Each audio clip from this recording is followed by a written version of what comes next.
We're a couple from South Yorkshire in the UK and we've just bought our first campervan. And honestly, it is a little bit of a minefield, especially if you're first timers like us.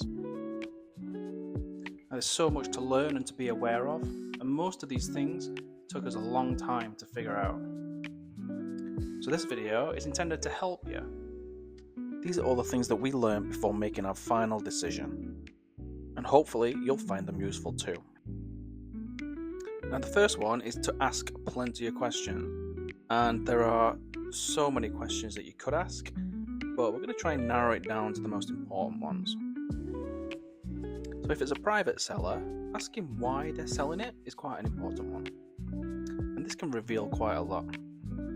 We bought our campervan from a private seller, and you could tell that they had an emotional attachment to it.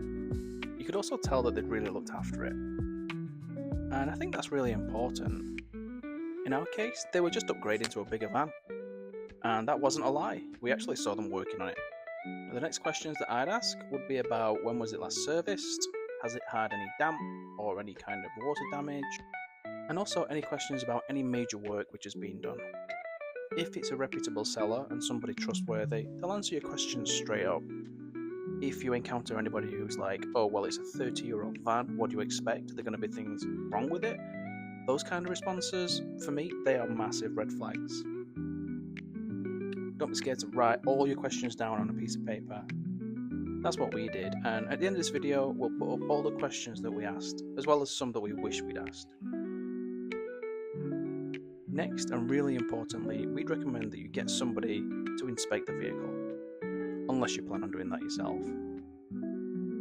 A reputable seller, they won't mind you coming back once, twice, even 3 times to have a look at something. A mechanic or a damp specialist could save you absolutely thousands in repair work. And of course, factor these repair costs into your budget. These can be somewhat unexpected, and it might cost you a lot more to fix it than it would be had you not just bought another van. Something that looks like a good deal on the surface might actually turn out to be a huge money pit. And I know this is quite uncomfortable, but 100% haggle down. And this is especially true if you have repairs that need to be made. Quite often, the seller will put the van on for a little more than they're willing to accept. The next piece of advice is to be really critical about how you plan to use the van. Keep in mind, if you're buying a 30-year-old van, then you shouldn't really expect that to be your normal day-to-day van. In our case, we're going to use it on weekends away or short trips. For our everyday journeys and everyday life, we have a much newer and much more reliable car. And honestly, this is going to cost you a lot less in the long run. Absolutely hammering an old van day to day is probably not the best idea. Not only that, with the clean air zones all over the place these days, it's going to cost you an absolute fortune. The next thing is to rent before you actually commit to buying. Now, the idea of going out and camping and having that freedom is all well and good, but you need to know if you really are going to like it. So rent one for a couple of weekends, go away and test all the functions, then you'll be in a much better position to make that decision. Another expense that we didn't think about before was actually furnishing the van.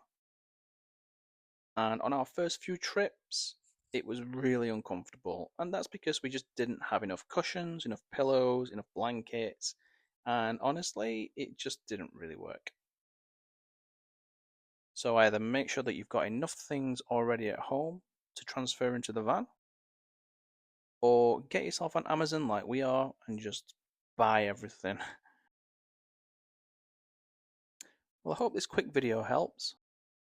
Buying a van, no matter the cost, it's a massive commitment. We've been talking about it for quite some time. And you know what? It's one of the best things that we've probably done. We've already started making memories on this channel, so subscribe and let us know what you think. And I'll see you in the next one.